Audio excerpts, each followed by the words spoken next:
प्यारे बच्चों, आज हम लोग दोबारा जो है कई दिनों बाद मैथमेटिक्स को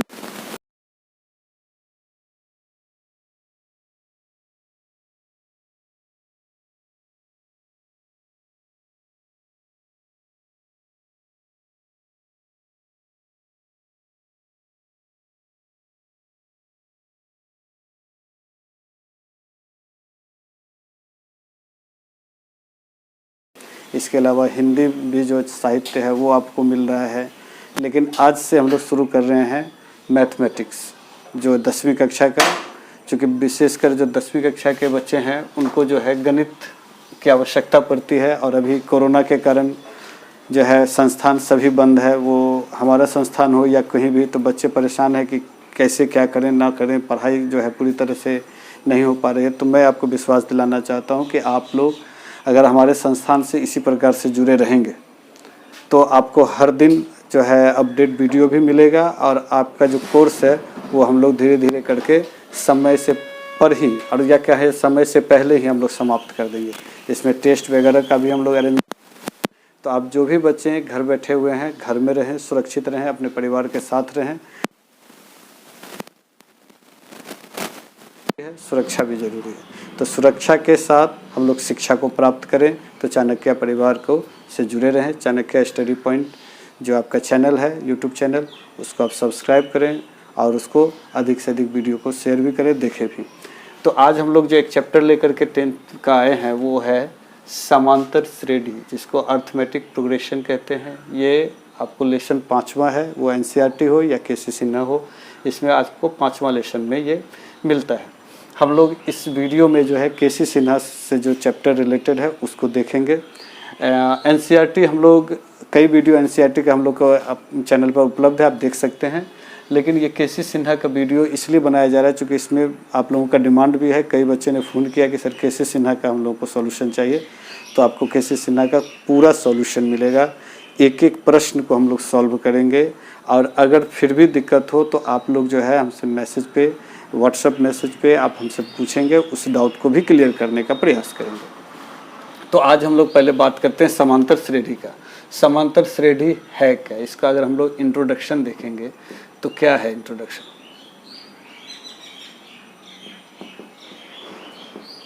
तो इंट्रोडक्शन यानी परिचय क्या है, तो देखेंगे समांतर श्रेणी। इससे पहले एक और बात जान लें कि ये आप लोगों के लिए नया मैथ है। इसलिए नया मैथ है क्योंकि 10th से पहले जो है ये किसी भी सिलेबस में रहा ही नहीं है। ये हम लोग जो 12th में, पहले 11th 12th में देखते थे, इसके बाद जो नई सिलेबस आई उसमें जो है इसको 10th में दिया गया है समांतर श्रेणी।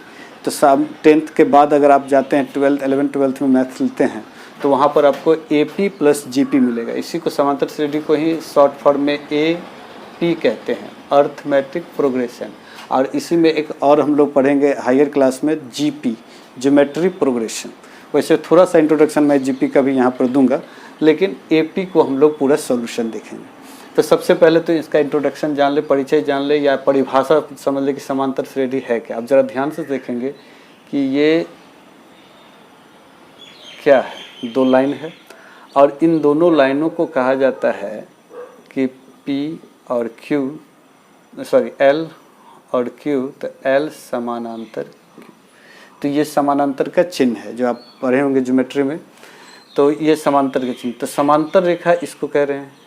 एक किसी ने कहा कि ये क्या ये समानांतर रेखा हो सकती है, तो नहीं, ये हाँ। क्यों ये नहीं हो सकती और ये क्यों हो सकती, दोनों पर समझेंगे। जब 2 रेखाओं के बीच का अंतर हर जगह समान हो तो उसको समांतर कर लेंगे। इसमें देखेंगे यहाँ डिस्टेंस ज़्यादा है, यहाँ कम है, यहाँ उससे कम है, यहाँ उससे कम है, यहाँ और भी कम है, तो इसलिए इसको समांतर नहीं कहेंगे। तो वही चीज़ इसमें भी है कि अगर अंतर बराबर हो, जैसे कि अगर हम लोग इसको अंक में देखें तो 2 4 6 8, तो इसके बीच का अंतर कितना है, 2, इसके बीच का 2, इसके बीच का 2, और इसके बाद हम लोग को पता है क्या आना है, 10, यानी 2 का अंतर, फिर नेक्स्ट क्या आएगा, 12। तो इस तरह से हम लोग देखते हैं कि ये समांतर में हो गए। इसी तरह से यही नहीं, एक और हो सकता है 8 10 15, 25, 40। अब इसमें देखते हैं 2 का डिफरेंस, 5 का डिफरेंस, 10 का डिफरेंस, 15 का डिफरेंस। तो ये फिर समांतर श्रेणी में नहीं हुआ, क्योंकि इसके बीच का कहीं 2 है तो कहीं 5 का अंतर, कहीं 10 का, कहीं 15 का। तो इसका अर्थ ये क्या हुआ कि ये, अब ये इसको रेखा से समझेंगे कि ये 2 का डिफरेंस है, यहाँ 5 का डिफरेंस है, यहाँ 10 का है, यहाँ 15 का है। इसका मतलब ये समांतर नहीं हो सकता है। क्या सिर्फ असेंडिंग ऑर्डर में ही होगा, यानी बढ़ते क्रम में ही क्या समांतर श्रेणी होगी? ऐसा जरूरी नहीं, डिसेंडिंग ऑर्डर में भी हो सकता है। जैसे 25, 23, 21, 19, 17, इस तरह से। तो अब इसके बीच का अंतर कितना है? तो -2, इसमें -2, इसमें -2, इसमें -2, है ना। 17 2 19, 19 2 21, 21 2 23, 23 2 25। तो इधर से जा रहा डिसेंडिंग ऑर्डर में, तो ये भी एपी में है, लेकिन ये एपी में नहीं है, और ये भी एपी में है। तो आप समझ गए होंगे मेरे विचार से कि अर्थमेटिक प्रोग्रेशन क्या है और नहीं है। थोड़ा सा ज्योमेट्री के विषय में देखें। ज्योमेट्री यानी जीपी, जैसे कि एपी मैंने बताया, जीपी के विषय में। जीपी में क्या होता है? ज्योमेट्री प्रोग्रेशन, यानी उसमें गुणक देखा जाता है कि जैसे 8, 8 दूनी 16, 16 दूनी 32, 32 दूनी 64, 64 दूनी 128। तो ये जीपी में है, क्योंकि हर लगातार 2 पदों के बीच का जो अनुपात है वो बराबर होना चाहिए। तो यहाँ देखेंगे 8 दूनी 16, तो है ना, 1:2, फिर 16 दूनी 32, 1:2, फिर 32 दूनी 64, 1:2, फिर 64 दूनी 128, 1:2। इस तरह से यही चलता रहेगा। तो इसीलिए ये जीपी में कहा जाएगा, लेकिन यह एपी में ये जीपी हो गया। तो ये हम लोग हायर क्लास में पढ़ेंगे, अभी हम लोगों के लिए ये नहीं है। जब ज़रूरत होगा तो ज़रूर ये आप लोग पढ़ेंगे ज़रूर। तो आज हम लोग चैप्टर शुरू कर रहे हैं 5.1। फिर बीच बीच में जहाँ ज़रूरत होगा कॉन्सेप्ट का, मैं किताब जो है बताने के साथ ही बताते चला जाऊँगा, मतलब सॉल्यूशन के साथ ही। तो 5.1 देखते हैं। 5.1 में क्या देख रहे हैं? 1 नंबर का अगर हम लोग बात करते हैं तो 1 नंबर में क्या है? इसमें कुल 6 सवाल हैं, और 6 सवाल में एक सवाल बताऊंगा और आपको बनाना है, वर्कआउट करना है। फिर उसमें जो प्रॉब्लम आएगा फिर आप उसको हमसे पूछ करके फिर उस प्रॉब्लम को सॉल्यूशन ले लेंगे। तो इसमें 6 सवाल है। 6 सवाल में से मैं कोई 2 या 3 सवाल बता रहा हूँ। जैसे पहला ही सवाल लेते हैं, इसमें 1 नंबर Tn बराबर 3n+1। प्रश्न क्या करें? निम्न प्रकार से परिभाषित अनुक्रमों के प्रथम 3 पद को लिखना है, यानी 3 लगातार पद। तो n के जगह 1 2 3, अगर 4 पद का था तो 4, n के जगह अपने मन से लगातार रखेंगे। तो T1, तो n कहाँ है? 1, तो 3 एकम 3 1 4। दूसरा T2, तो कितना हो गया? 3 गुना 2 प्लस 1, तो 3 दूनी 6 प्लस 1 7। T3, तो 3 गुना 3 प्लस 1, 3 3 9 1 10। तो यही हो गया 4 7 10, यही 3 आंसर हो गया। सॉल्यूशन बन गया कि n के जगह कह रहा है लगातार 3 लिखना है, तो n के जगह 1 2 3 कर देंगे। अगला सवाल भी कुछ इसी तरह से अगर देखते हैं, 3 नंबर, इसी का 1 का 3, Tn बराबर n² + 1। अब फिर यहाँ पर 1, तो 1 का स्क्वायर प्लस 1, तो कितना हो गया? 1 का स्क्वायर 1 प्लस 1 2। अब T2, तो 2 का स्क्वायर प्लस 1, 2 दूनी 4 1 5। T3, 3 का स्क्वायर प्लस 1, 3 3 9 1 10। अब ये इसमें कितना का अंतर है? 3। ये इसमें कितना का अंतर? तो ये एक्चुअल में एपी में नहीं हुआ, लेकिन चूंकि हम लोग को क्या कह रहा है कि निम्न प्रकार से परिभाषा क्रमों के प्रथम 3 पदों को लिखना, तो सिर्फ हम लोग को 3 पदों को लिखना है। इसमें एपी में है या नहीं है इस विषय का कोई चर्चा नहीं है। सिर्फ n का वैल्यू रख करके हम लोग अगला 3 पद लिख लेंगे। इसी में अगर 6 नंबर देखते हैं, तो Tn बराबर n-3/4। तो T1 1 - 3/4, तो -2/4, 2 दूनी 4, -1/2।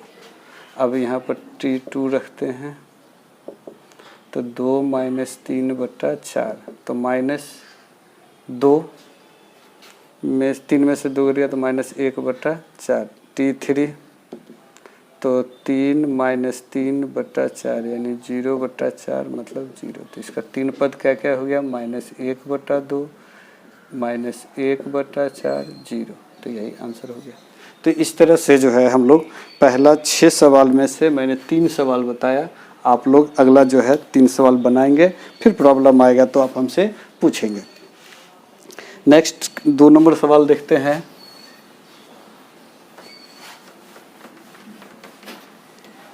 इसी में 2 नंबर सवाल क्या कह रहा है, 2 नंबर कह रहा है निम्नलिखित अनुक्रमों को nवां पद के लिए पूछे गए हैं, पदों को ज्ञात करें। nवां पद के लिए यहाँ पर जो जो पद दिया हुआ है उसका निकालना। जैसे 1 नंबर सवाल क्या कह रहा है, tn बराबर, वैसा ही सवाल है, बस थोड़ा सा इसमें इंस्ट्रक्शन अलग है। ये ऐसे करके यहाँ दिया है T1, T2, यानी एक बार एक रख करके बना लीजिए, फिर 2 रख के बना लीजिए, हो गया। जैसे यहाँ T1 है तो यहाँ पर T1 एक n की जगह 1 का स्क्वायर 1 + 1/3, तो कितना हो गया 1 जोड़ 1 कितना हो गया 2/3। फिर T2 रखने कह रहा है तो T2 n की जगह क्या रखेंगे 2 का स्क्वायर 2 + 1/3, 2 का स्क्वायर कितना हो गया 4 और 2 1 3/3, ये कट गया यानी कितना हो गया 4। तो इस तरह से 2 आंसर हो गया, एक 2/3 और एक 4। अगर इसी में हम लोग अगला सवाल इसी में देखते हैं, कोई एक मान लेते हैं। दूसरा नंबर ही सवाल कह रहा है कि Tn n × n - 2/n + 3, और यहाँ कॉमा देके क्या कह रहा है कि T20, तो T20 निकालेंगे। T20 अब यहाँ पर 20 - 2/20 + 3, तो कितना हो गया 20 × 18/23। अब तो कटना नहीं है, तो 18 दूनी 36, 360/23, यही इसका आंसर हो गया। तो जैसा इंस्ट्रक्शन कहेगा वैसा काम करना है इसमें। तो इसका भी आगे का सवाल बनाना है, जो जैसा कह रहा है वैसा बनाते चले जाना। सवाल नंबर 3 की ओर बढ़ेंगे। आप लोग मेरे ख्याल से समझ रहे होंगे।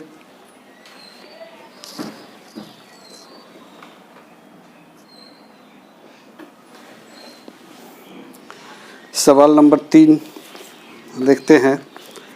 कह रहा है निम्नलिखित अनुक्रमों के 3 पदों को लिखें, आगामी 3 पदों को, मतलब 3, जैसा कि पहला नंबर सवाल था वैसा ही इसमें भी है कि लगातार आने वाले 3 जो है, आगामी मतलब कमिंग आने वाला 3 पदों के बारे में लिखना है। तो सवाल नंबर 1,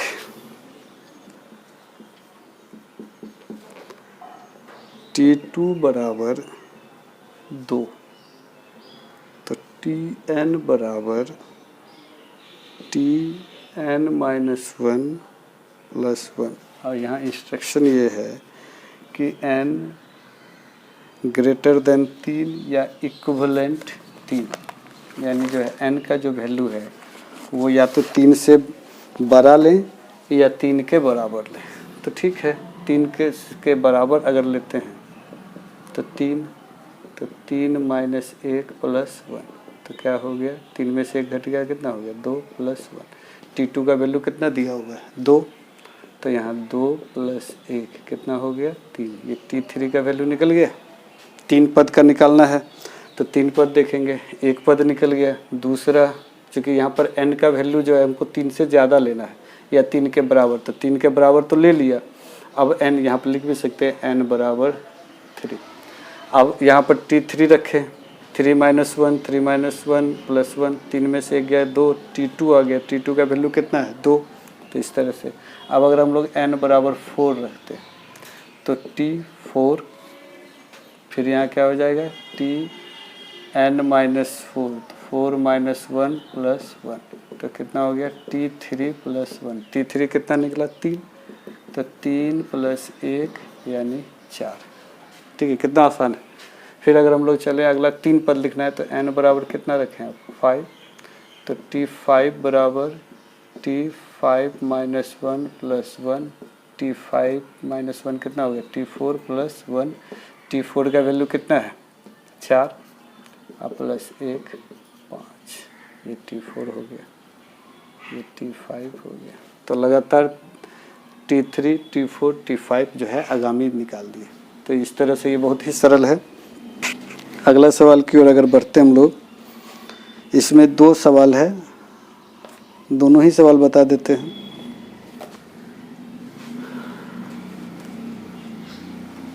अगर कहीं दिक्कत हो तो आप लोग जो है सवाल दोबारा पूछ सकते हैं।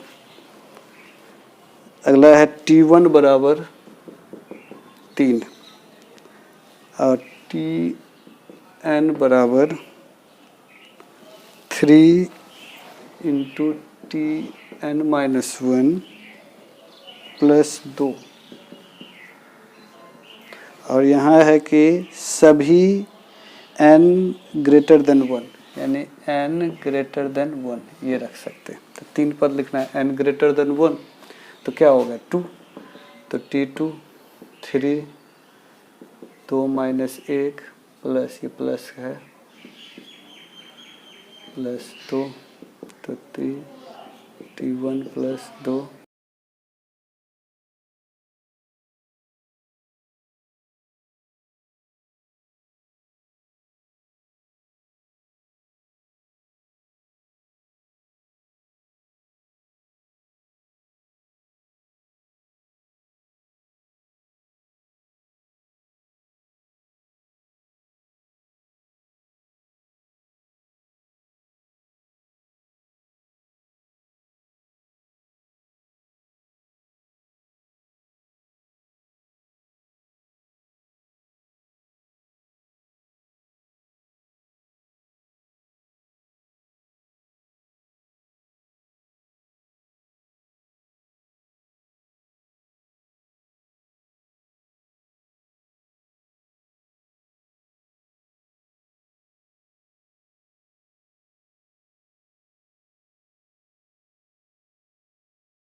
की संख्या D बराबर कॉमन डिफरेंस यानी सार्वंतर। तो An या Tn A n और D ये सबको डिफाइन कर दिया कि An का मतलब होता है nवां टर्म, A का मतलब होता है फर्स्ट टर्म, N का मतलब नंबर ऑफ टर्म, D का मतलब कॉमन डिफरेंस यानी कि nवां पद, प्रथम पद, पदों की संख्या और सार्वंतर। इसको थोड़ा एक एग्जांपल से समझेंगे, जैसे 2 4 6 8 10 ये एक इसको लेके चलते हैं 12 14 तक, यहीं तक समाप्त। तो इसमें पहला ये जो हुआ ये कहलाया ए, इसके बीच का जो डिफरेंस है ये कहलाया डी, और 1 2 3 4 5 6 7, तो नंबर ऑफ ये हो गया 7। और ये जो है एन टर्म हो गया या Tn। इसको ऐसे समझेंगे, a बराबर कितना हो गया 2 प्रथम पद पहला पद, d बराबर कितना हो गया, तो सबके बीच का जो अंतर है तो यानी a2 माइनस a1 या a3 माइनस a2 या a4 माइनस a3, यानी हर 2 क्रमिक पदों को आपस में घटाने से d निकल जाएगा, यानी दूसरा पद में से पहला पद को घटाना है। तो 4 में से 2 घटाएं, 4 में से 2 घटाएं कितना आएगा, या 6 में से 4 घटाएं या 10 में से 8 घटाएं, बात क्या आएगा, रिजल्ट 2। 4 में से 2 घटाएं, 6 में से 2 घटाएं, 8 में से, यानी कि कोई भी चीज़, तो ये हो गया कॉमन डिफरेंस, यानी कि सार्वंतर, तभी तो एपी बनेगा। इसके बाद एन कितना हो गया, तो 1 2 3 4 5 6 7, तो 7। एन कितना हो गया, तो लास्ट वाला पद कितना है 14। तो यही हो गया ये, मतलब आंसर, मतलब इसको डिफाइन मैंने किया कि फार्मूला क्या होता है। तो फार्मूला आप लोग समझ गए होंगे मेरे ख्याल से। अब हम लोग इसको बनाएंगे।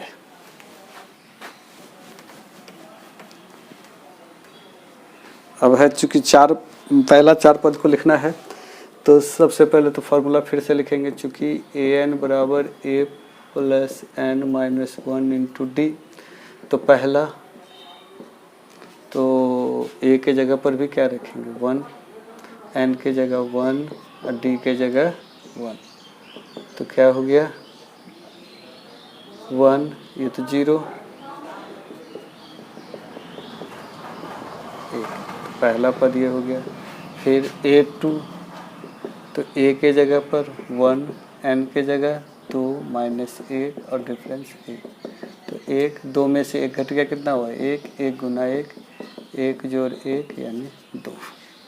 a3 4 पद लिखना है, तो a3 की जगह a के जगह क्या हो जाएगा फिर 1, 3 माइनस 1, d n चेंज होते जा रहा है और d फिर वही, तो 1 2 में से 1, 3 में से 1 गया 2, 2 गुने 1, तो 2 एकम 2 1 3।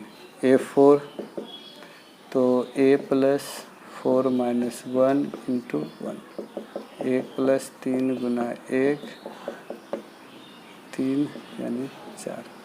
तो अब लिख सकते हैं, अतः पहला पद हो गया 1, दूसरा पद हो गया 2, तीसरा पद 3, चौथा पद 4। तो इस तरह से हम लोग ये चौथा का 1 नंबर का बनाए।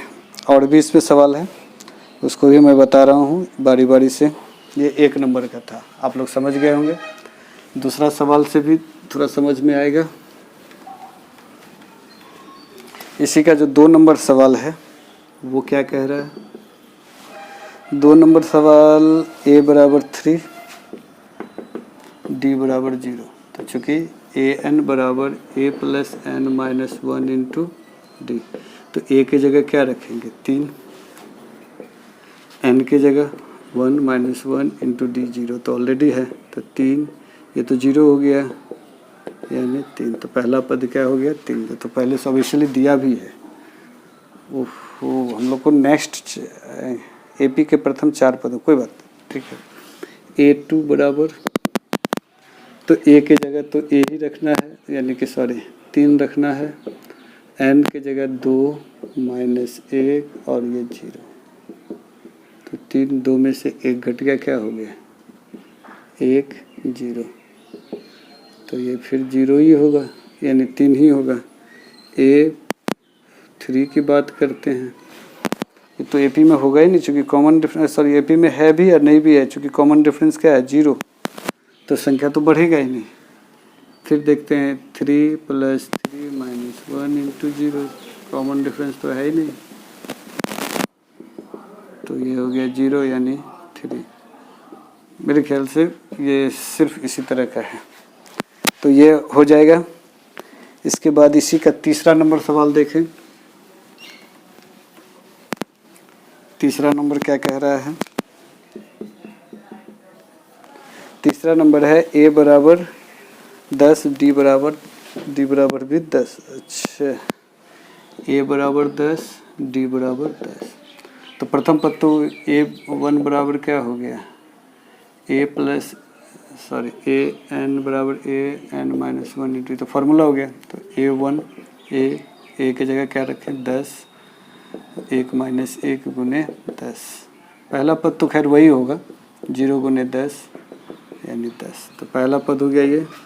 अब फिर इसमें a2, तो a की जगह 10, d की जगह क्या हो गया 2 माइनस 1 गुने 10, तो 10 इधर क्या हो गया 1 गुना 10, तो 10 जो 10 यानी 20। a3 बराबर क्या होगा, तो 10 3 माइनस 1 गुने 10, 10 2 गुने 10 10, और इधर कितना हो गया 20, इस तरह से 30। इस तरह से आप चौथा पांचवा जितना पद चाहें उतना निकाल सकते हैं। बहुत आसान है। अगर बहुत इससे भी एक नया फॉर्मूला मैं बता रहा हूँ, ये तो है ही, इसका एक और तरीका मैं बता रहा हूँ। ये जितने भी सवाल था उसका एक और तरीका। जब भी ऐसा रहे तो a plus D, a plus 2d, a plus 3d जब लगातार कहे तो a की जगह क्या दिया 10 हो गया पहला पद, दूसरा 10 प्लस 10, फिर तीसरा 10 प्लस 2 गुना 10, फिर चौथा 10 प्लस 3 गुना 10। हो गया, आसान है निकालना। तो 10 20 20 10 30 30 10 40 हो गया चारों पद। ये और भी सरल तरीका है, मैंने हर तरीका से बता रहा हूँ कि फार्मूला से कैसे जाएंगे। और ये भी एक फार्मूला है ना। चाहे फिर अगला पद क्या होगा a प्लस 4d, फिर अगला पद क्या होगा a प्लस 5d, इसी तरह से चलता रहता है। तो हम लोग को 4 निकालना है तो 4 निकाले, 5 निकालना रहता है तो 5 निकालते हैं। इसी फार्मूला पर मैं अगला एक और सवाल बता रहा हूँ आपको। इसी में 3 के बाद 4 देख लें, ठीक है 4 देखते हैं। a बराबर -2 d बराबर 0, तो फिर formula a plus d, a plus 2d, a plus 3d dot dot dot, कितना निकाले 1 2 3 4, ठीक है।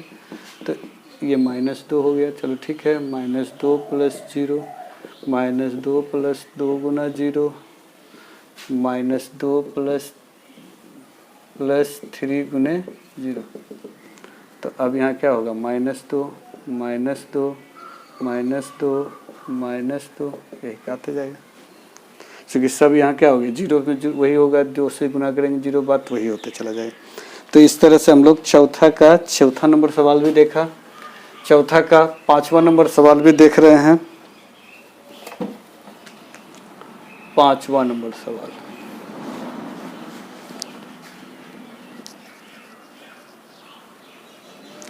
पाँचवां नंबर सवाल क्या कह रहा है कि a बराबर 100, d बराबर -30। चलो ठीक है। तो फिर वही a plus d, a plus 2d, a plus 3d चलते रहो। तो क्या है a की जगह क्या देना है 100, फिर 100 प्लस, क्योंकि माइनस में 30 है तो ब्रैकेट में रख दिए, फिर 100 प्लस 2 गुना माइनस में 30, फिर कॉमा देके 100 प्लस 2 3 गुने माइनस में 30।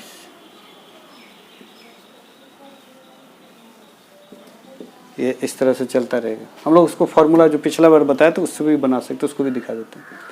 100, अब यहाँ प्लस माइनस माइनस तो 30, 100 प्लस माइनस माइनस 30 दूनी 60, फिर 100 प्लस माइनस माइनस 30 दिया 90, फिर इधर कितना हो गया 170 40 10, इस तरह से। तो ये 5वां नंबर सवाल था।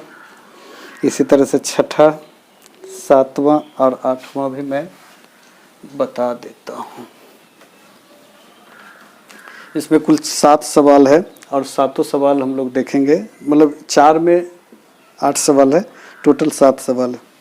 इसमें 6 नंबर सवाल क्या कह रहा है, a बराबर d बराबर a बराबर -1, d बराबर 1/2, -1 1/2। तो a plus D, a plus 2d, a plus 3d dot dot dot dot. तो क्या देखना है, a कितना -1, फिर -1 प्लस 1/2, फिर -1 प्लस 2 गुने 1/2, फिर -1 प्लस 3 गुना 1/2। इसको सॉल्व कर लें। -1 तो होगा ही, -1 में इसको कर दे तो -2 प्लस 1/2। ये एलसीएम लेकर के बना रहा हूँ। फिर इसके बाद ये 2 कट गया तो -1 प्लस 1, फिर माइनस इस एलसीएम ले लेते हैं 2, तो -2 प्लस 3। तो अब क्या होगा, -1 -2 से 1 घट गया तो कितना हो गया, -1/2, इधर हो गया 0, इधर हो गया 1/2। तो इस तरह से ये 4 पद हो गया। ये था 4 का 6 नंबर। 4 का 7 नंबर देखें।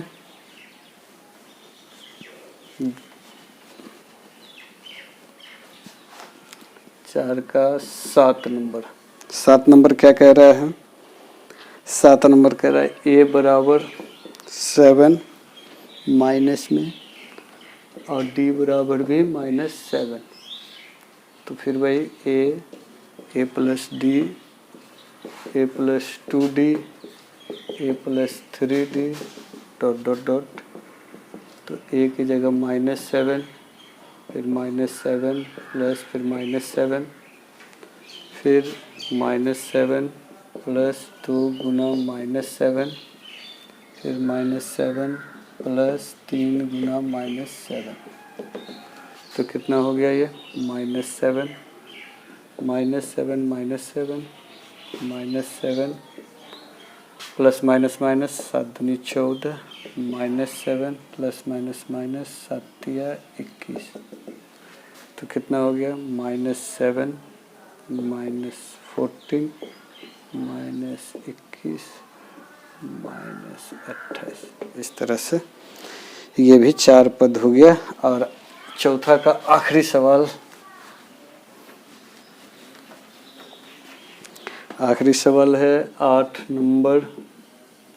a बराबर 1.0 और d बराबर 0.1। तो a plus D, a plus 2d, a plus 3d। तो a की जगह क्या रखें, 1.0, 1.0 प्लस 0.1, 1.0 प्लस 2 गुना 0.1, 1.0 प्लस 3 गुना 0.1। अब यहाँ देखेंगे 1.0 का तो वही रह गया, फिर यहाँ ये दोनों आपस में जुटेगा तो 1.1, फिर यहाँ देखते हैं 1.1 और ये इससे जुड़ जाएगा तो 2 एकम 2, तो 1.2, फिर यहाँ 1.3, 3 एकम 3 तो 1.3। तो इस तरह से ये 4 पद हो गया। चौथा का 7 नंबर 8 नंबर कंप्लीट है। तो हम लोगों ने देखा कि इस तरह से आज केसी सिन्हा का 5.1 का 1 से लेकर के 4 तक मैंने सवाल बताया। चौथा का 8 सवाल मैंने बताया, तीसरा का 2 सवाल बताया, पहला और दूसरा का कुछ बाकी रह गया जो कि आप लोग बनाएंगे, वो प्रैक्टिस का चीज़ है। फिर भी अगर दिक्कत हो तो आप व्हाट्सएप नंबर पे या फिर इसी में कमेंट करके आप डालेंगे, मैं उसको फिर से सॉल्यूशन के रूप में आपको भेजूँगा वीडियो। आप लोग इसी तरह से बनाए रखें और अपने माता पिता के साथ घर में रहें, सुरक्षित रहें। ईश्वर से कामना करता हूँ कि आप और आपका परिवार इस कोरोना से जीते और सुरक्षित रहें घर में। आज के लिए इतना ही, बहुत बहुत धन्यवाद।